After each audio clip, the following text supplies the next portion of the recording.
Hello my dear students, I welcome you all on your channel that is Shine in Law with Dr. मिथुन। आज हम discuss करेंगे section 136 of Indian evidence act.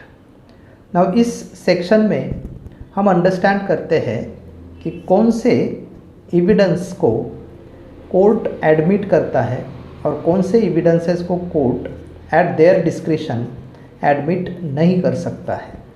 So the marginal note of section 136 says that judge to decide as to admissibility of the evidence। Now इस section के 3 part है जिसमें हम ये section read करते हैं। सो पार्ट 1 में हम अंडरस्टैंड करते हैं कि जो पार्टी है केस की वो किसी फैक्ट का अगर एविडेंस कोर्ट में देती है तो जज या कोर्ट उस पार्टी को पूछ सकता है कि कौन से मैनर में ये फैक्ट जो है अगर प्रूव हो जाता है तो इस केस से ये फैक्ट रिलेवेंट है। और ऐसी सिचुएशन में कोर्ट जो है वो ऐसी ही एविडेंस को एडमिट करा सकता है जिसमें उन्हें लगता है कि ये फैक्ट प्रूव अगर हो गया तो रिलेवेंट होगा, अदरवाइज़ वो ऐसे किसी भी एविडेंस को एडमिट नहीं कर सकता जो कि वो रिलेवेंट नहीं है।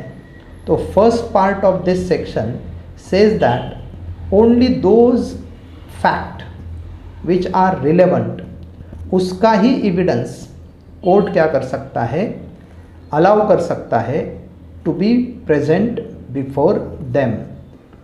सो second part of this section ये बोलता है कि जो फैक्ट प्रूव करनी है उसका एविडेंस एडमिसिबल है। कब एडमिसिबल है? Only upon proof of some other fact.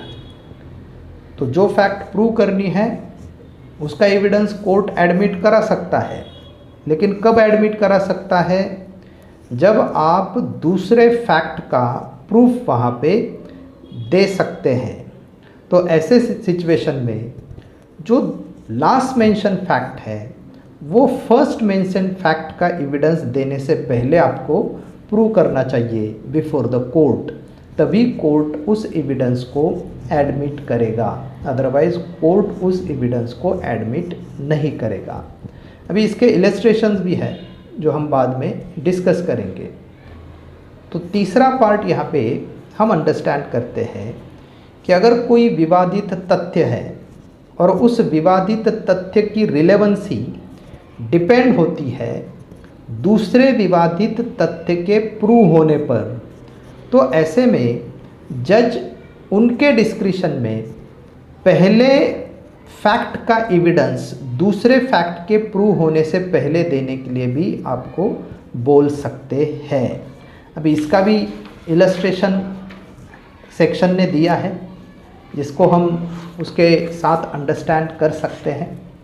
जैसे in this it is propose to prove a statement about a relevant fact by a person alleged to be dead, which statement is relevant under section 32।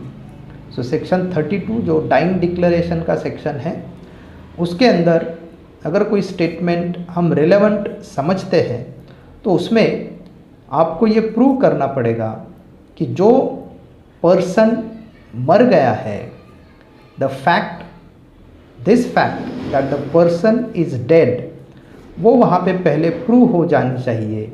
And then आपका जो statement under section 32 as a dying declaration है उसका evidence तभी वहाँ पे court क्या कर सकता है, एडमिट कर सकता है।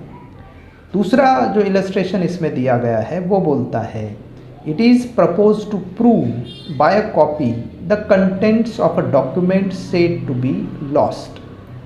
जो डॉक्यूमेंट्स है वो आप अगर कॉपी उसकी सबमिट करते हैं कोर्ट में और आप ये कोर्ट को बोलते हैं कि जो डॉक्यूमेंट है वो मिसप्लेस हुआ है, मिल नहीं रहा है, तो आपको पहले ये फैक्ट यहाँ पे प्रूव करनी पड़ेगी कि ओरिजिनल जो डॉक्यूमेंट है वो मिसप्लेस हुआ है, लॉस हुआ है, एंड देन आप वहाँ पे जो आपकी दूसरी कॉपी है वो वहाँ पे सबमिट कर रहे हैं, तो पहले आपको ओरिजिनल लॉस्ट हुआ है ये फैक्ट कोर्ट के सामने प्रूव करना पड़ेगा, तभी कोर्ट जो डुप्लीकेट कॉपी है उसको वहाँ पे एक्सेप्ट कर सकता है।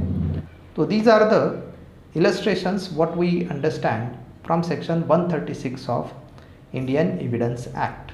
तो ये सेक्शन जो है ये कोर्ट को डिस्क्रिशन देता है कि कौन से एविडेंसेस को हमें एडमिट करना चाहिए, जो एविडेंसेस ऐसे फैक्ट पे डिपेंड होते हैं जो fact relevant to that particular matter और दैट पर्टिकुलर केस होते हैं, उनको ही वहाँ पे एडमिट किया जाता है।